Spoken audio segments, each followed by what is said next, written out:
Hi, everybody. Thank you for joining us today. We're super excited to chat with you all. Ghazal and I are going to be talking about breaking glass walls and ceilings, navigating your career growth, both vertically and horizontally in an organization. We've both had some really unique paths to get to where we are today and hope to share with you many of our learnings and observations from that time. As you have questions, we're definitely going to have time for questions at the end. Please put them into the Q&A in Zoom so that we can address them and make sure we're talking about and helping you think through some of the unique situations that you're finding yourself in. So to start out, I'm going to give you a little bit of an intro about myself. I'm currently the Chief Product Officer at a company called Rubrik. We're a data security company helping companies combat ransomware and build cyber resilience into their business.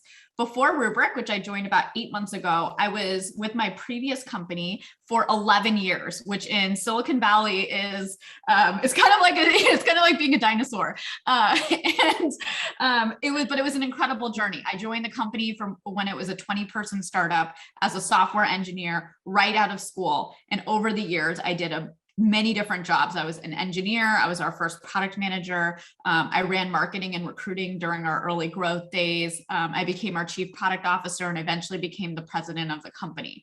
And I saw the company go from 20 people to a 2,000 person public company over that time period. It was an incredible journey, many learnings along the way, many mistakes along the way as well. And I'm excited to share some of those to you, with all of you. So I'm going to turn it over to Ghazal, who's going to introduce herself, and then we'll jump into the conversation.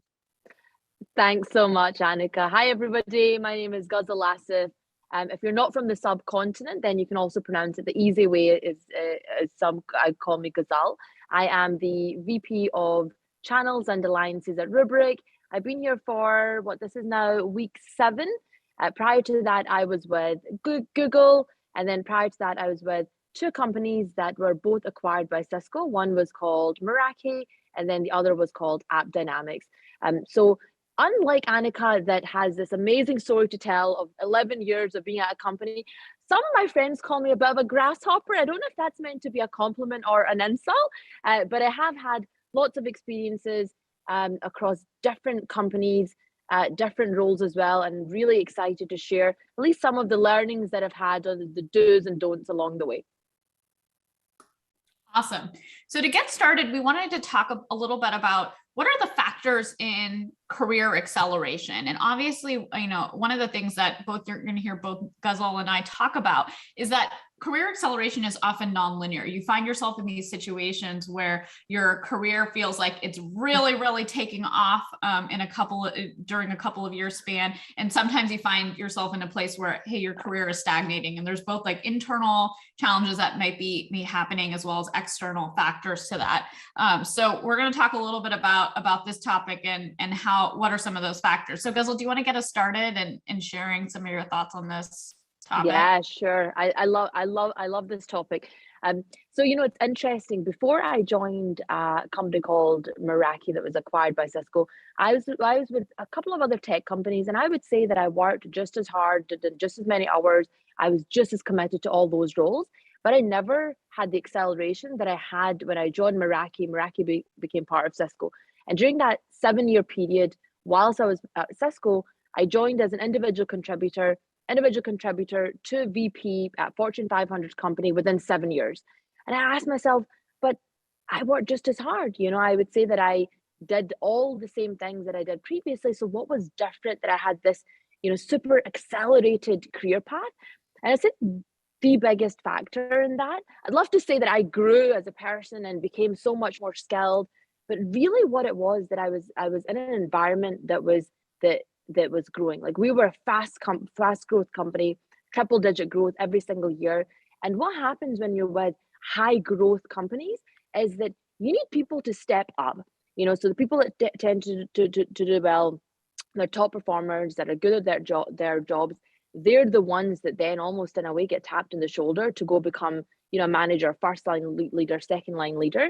And because the company had so many tailwinds and was growing so fast, those tailwinds benefited me and my career. So I would say company growth, or at least being in a team that is growing, is probably one of the biggest factors. What about you, Annika? You had this amazing journey as well in 11 years. What were some of the things that stand out to you? Yeah, I mean, I totally agree with what you're saying. One of the things that really allowed me to have the career growth that I did within those 11 years was being part of a super high growth company. Yeah. And that the fact that like I joined this rocket ship right out of school. And I didn't know that at the time. Like I didn't know when I joined the company. It's, you know, sometimes you go and you hear all these companies in the news that are growing really quickly and you join a hot company. That wasn't the situation for me. And I had friends that did go and join hot companies, but then those companies ended up not growing and doing well. And my company did end up growing and doing well. And so I mean, you should definitely like ask the right questions to get to those fundamentals and figure out, hey, what's the potential of this company? But some of it is a bit of luck as well, where you joined it. That being said, is like there were periods of time in those 11 years where I experienced like really, really high growth, where in the first couple of years, like I was getting a raise every 6 months. I was being given new responsibilities. I was super early in my career. And so there was just a lot of pathways for me to grow and develop. But then like there came a period of time where I started leading the product team. And I kind of looked at what I was doing and I was like, well, I was doing that for a couple of years.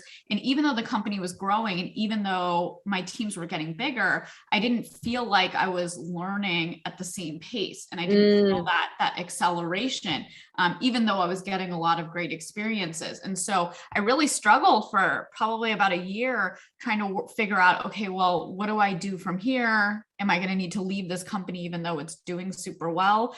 Or is there a way for me to accelerate, like figure out career acceleration? Now that I've been doing this like head of product role for 2 or 3 years in the same context.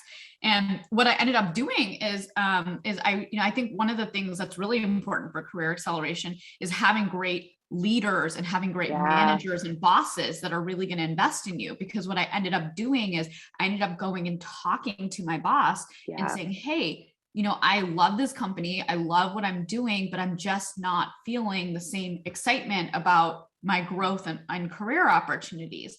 And of course, like he was a great boss. He really wanted to retain me. He really wanted to give me those opportunities. And he actually came up with some different ideas for a way that I could get engaged with and take over actually a portion of the sales team and get experience running a sales organization. And he had a bunch of other ideas as well. And so he was able to, like, even though I was having trouble, even in a leadership position, to find some of those new career opportunities, he was able to really help me and give me and surface those opportunities once I made it known to him. And so I think like there's a second part of like, there's the being part of a great growing company, but then it's having leadership that really invests in you as well. And where you're investing in the relationship and being transparent about where you want to go.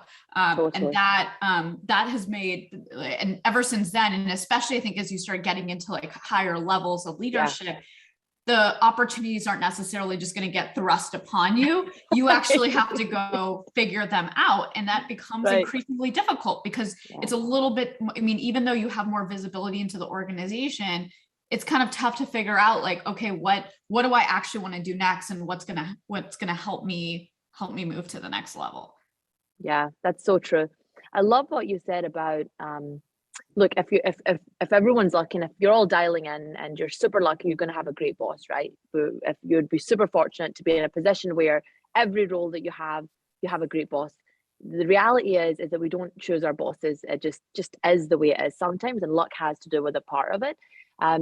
What are some of the things you've done, Anneka, that build that as you said, you invest in that relationship? How have you gone about investing in that relationship with your bosses to make sure that they go and advocate for you and go and figure out creative ways to keep you learning and growing?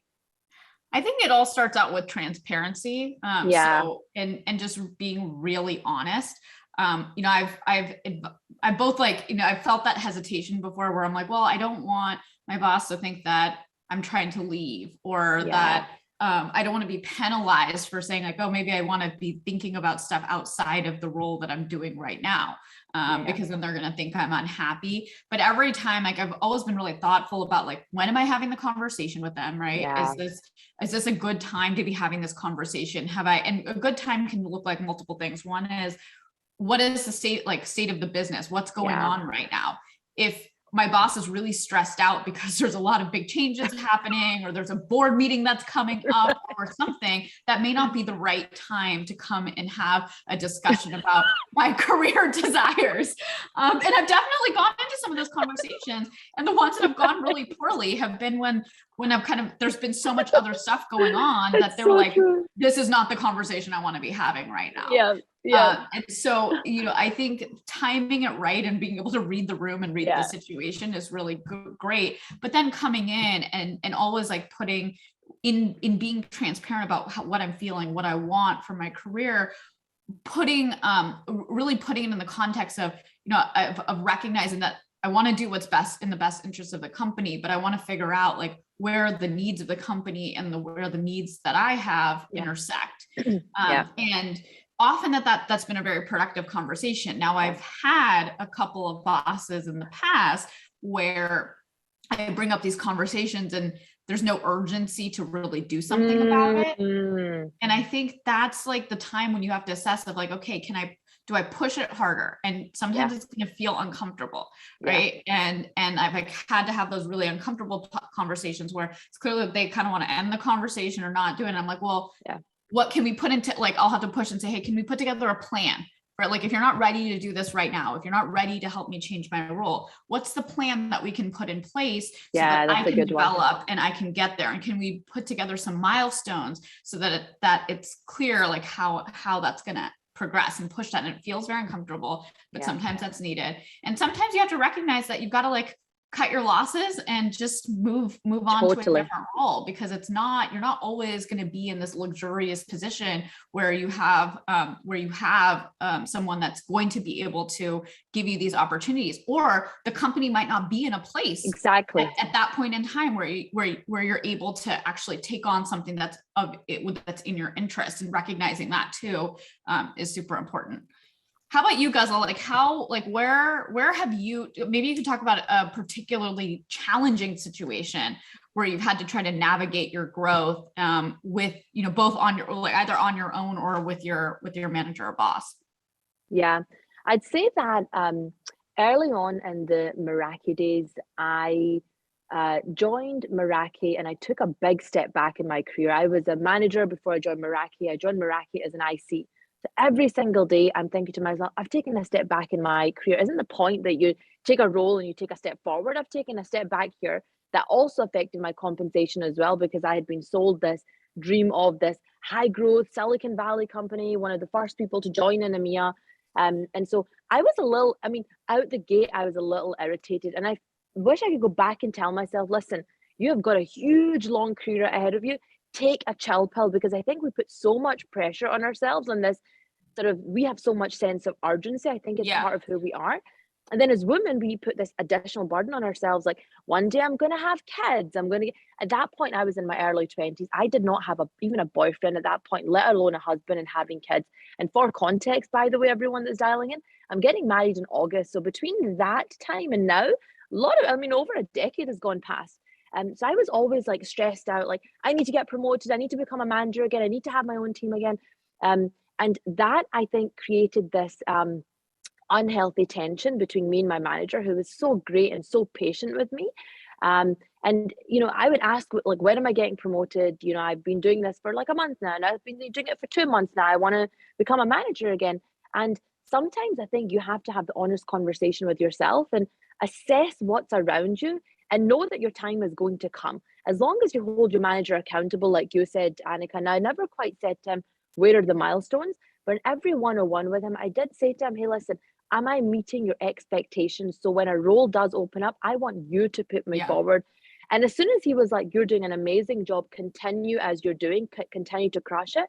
It gave me that breathing space that, listen, this doesn't just have to happen, within the first quarter of joining the company. My time will come. And my time did come. I was promoted to manager within 9 months, and then second line leader, then director, and it all accelerated pretty quickly after that. But I think that sometimes you have to, take a deep breath, enjoy the journey along the way as well, continue to learn. And if you have the transparent conversation, as you said, with your boss early on, you know that you're going to get there. Yeah.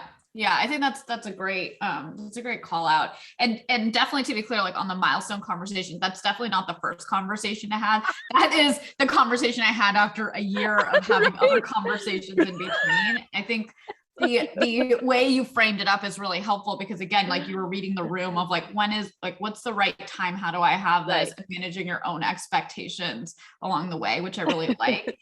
So You true. brought up something that I think is, I mean, this is part of what we wanted to talk about here today, which is like, not all career progression has to Yeah. be upwards.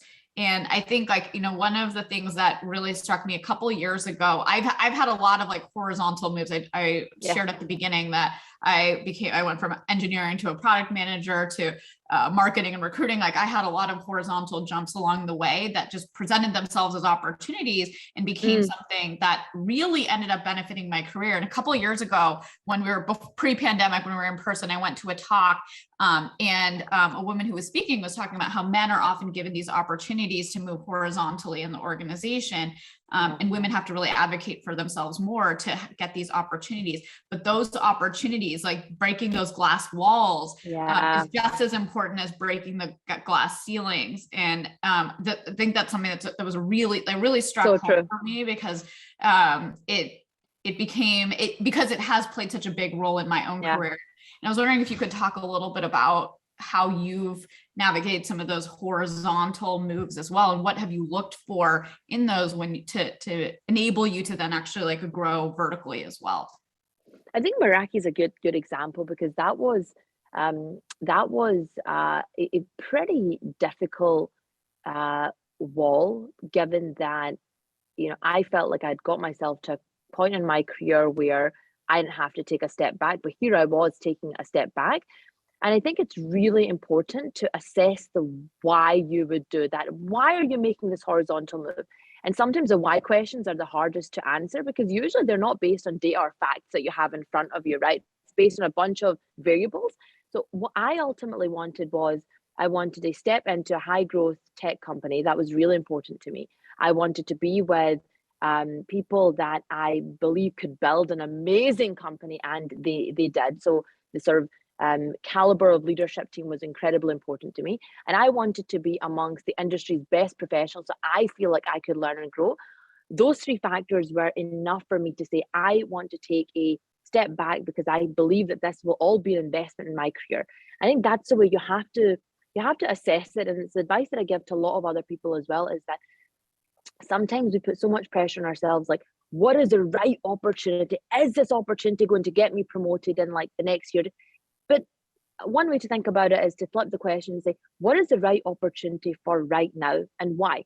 Is it going to help you develop more skills, and that are going to help you get to the next stage in 2 years or 3 years or 4 years or 5 years? And is it going to help you develop a network that you believe is currently lacking in your group of people that you want to eventually build strong relationships with? Is it in a technology or a segment that you really want to learn and grow in because you're passionate about it? I think establishing that why is really, really important.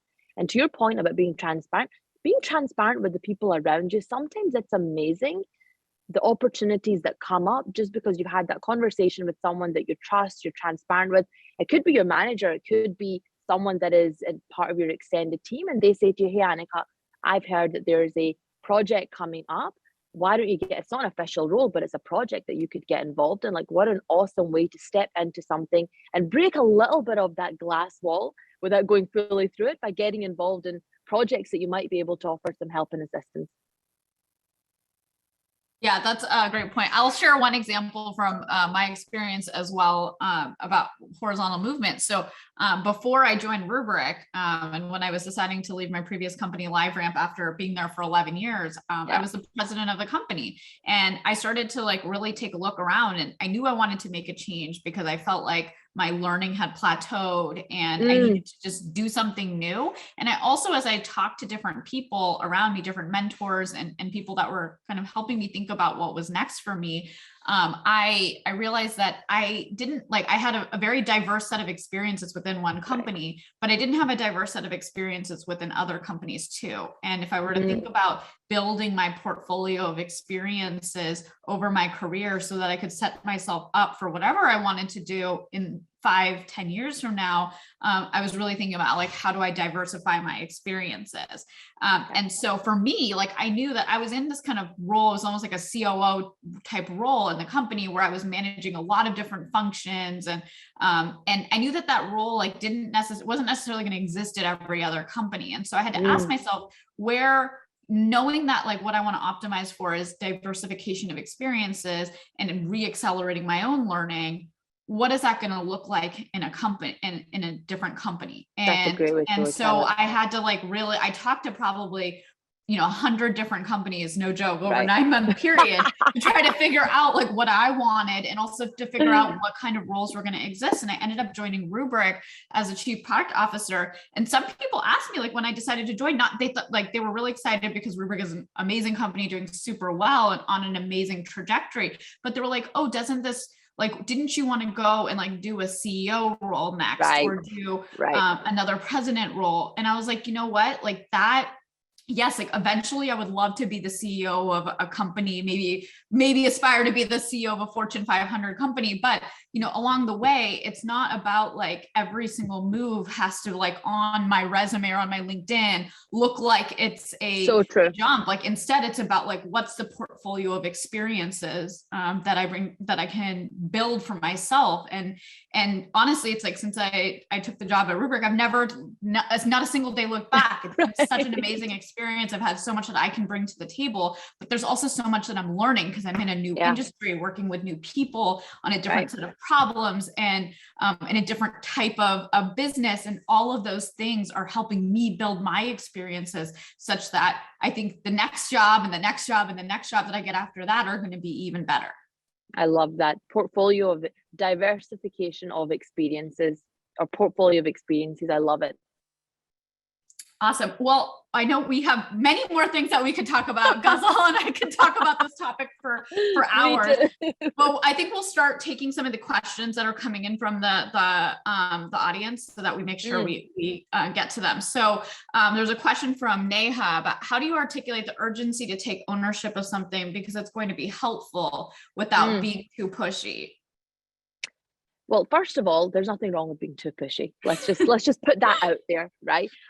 One day, if you ever get to meet Anneka or myself, I'd say that we are determined individuals, and we get things done. And some people may perceive that as being pushy, but it's part of what's made us successful. So if you feel like you're too pushy, that's awesome. Own it. But I think it goes back to what Anneka said earlier. I think having the right context, understanding the timing and those nuances is really important. So for example, don't do what I did, which is, start a job within a new company, new industry, and being like, hey boss, when am I getting promoted? Take some time to learn the industry, learn your role, build a relationship with your boss. Check in before you have the conversation, check in with your boss that you're meeting their expectations. If you're meeting your boss's expectations and exceeding those expectations, trust me, there's nothing you can say or do to be too pushy.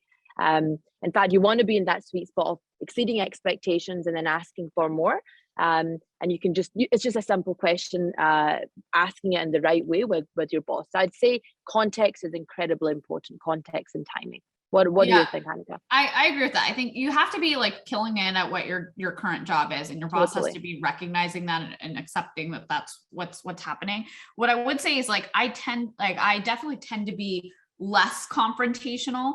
It's not like in my innate nature, and I've learned how to do it, and I've learned to be pushy over time in the right ways. I think one of the things that's been a learning for me too is that it's not, when you have that right time, and you should assess that, and you can talk to your mentors or other people about what's that right time. Once you have that right time and you push, if hopefully your boss reacts in a really positive way and you have a great conversation, but you can't guarantee that. And just because they react negatively, it doesn't mean that you were being too pushy, because sometimes people are going to react negatively. You can't control how people are going to react. You can only control how you present yourself, how you come to the conversation. And so even if they are reacting negatively, it's a good time to reflect and say, hey, is there a way that I could have done this differently? And the answer may be yes, and the answer may be no. But it doesn't mean that you were actually being too pushy. And sometimes you've got to take that risk. And sometimes that's actually what's going to tell you, hey, is this the right place for me to stay? Or is it time for me to look at something else? Yeah, it's so true. Either way, it's a good conversation to have, Yes. because that outcome, you'll know either way. Yeah. Okay, so there's another question in the chat from Angel. So I really appreciate the advice to take a chill pill, because I regularly struggle with this urgency to get promoted and get a raise, which I think all of us do. How do you manage the urgency with the research that the majority of career progressions happens in the first 10 years with the added layer of being a woman? Do you agree with that timeline, or do we have more time than we think? I don't know where this research comes from on like the first 10 years. I would just not put a timeline on it. It's different for everyone, right? Like if I would have said, if I just take that timeline into my own career, actually it's not been in the first 10 years. It's been probably the first 15 is where my acceleration has happened. And do what's right for you. Like a lot of times all this research, it's not relevant to every single person. If you feel like 10 years isn't the right timeline for you, it's an artificial timeline. Someone once told me, and she's an incredible executive at MasterCard. She's like, you're working until you're into your 60s. I mean, really think about that for a second, right? I don't know what, Angel, I don't know what age you are. I could tell you I'm in my late 30s, and the idea that I have still got at least another 25, 30 good years ahead of me is like, I have all the time in the world. So forget that timeline and focus on being awesome at what you do, building that relationship, being in a great company where you wake up every morning and you feel excited. If you wake up in the morning and you're excited and you're great at a company, you have a great relationship with your boss, the career progression will happen. If it's a different story, if you wake up and you're like, I don't feel that way today, every day is going to feel like a drag, and you just don't want to be in that type of company, irrespective of if you're progressing or not.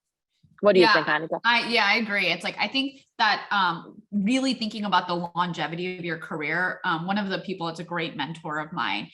He talks about like these different kind of almost like innings in your career, where you have like your early career up through like maybe your mid 40s. And then you have like, what are you doing in like your mid 40s through your mid 50s? And then what are you doing in the time that typically people talk about retirement, but like it still is something. It's like you're doing something, whether you retire or you actually take your career in a particular direction. And I found that very helpful in framing, is like, if you're thinking about it in those terms, like those stages of your career are really different. And if you can start thinking about what you want from those different stages, it can help you really frame up where do you want to go? What do you want to be investing in? I do think that like, it's the good thing I think about what's happening now is that there's a lot more flexibility and understanding, especially if you're a woman, of like, yeah, you're going to have there's going to be, if you decide to have children, you're going to be, it's going to be a time when you're going to have to do that. And you don't want to, obviously it's like I talked to a lot of women from like 10, 15 years ago, and they feel like they were really penalized in their career during that time. And that's a reality. And when I talk to women now, it feels like there is this shift that's happening. I'm actually like having my first child in June this year, which is really exciting. And I had to tell Rubrik about like 4 months into the job that I was pregnant. I was a little worried about it, but everyone was so accepting and really helpful. And I don't feel like it's going to negatively impact my career. And I feel very fortunate for that to be the case. I'm actually in a group with other chief product officers of tech companies, and 3 of the women in my group are having kids, have gotten pregnant in the past year. And a couple of them have started new jobs in that time period too. And it's been amazing to see how many companies have been so supportive of that happening. And so, I think that you don't have to put those artificial barriers in. You do need to go in and realistically make sure that you're joining companies that do have the values that you cherish and are going to support you as you go through these different life stages. But whether it's having a child, or if you decide to take a few years off and then re-enter the workforce, there's just so many more resources and there's so many more companies that are really going to invest in you, and you're going to still be able to like manage your career goals. Well, amazing. Thank you, Ghazal, for having this conversation again. I wish we could talk for another hour on this. Me too. And thanks for all the questions, everybody. Thanks, everyone. Thanks, Anneka. This is great.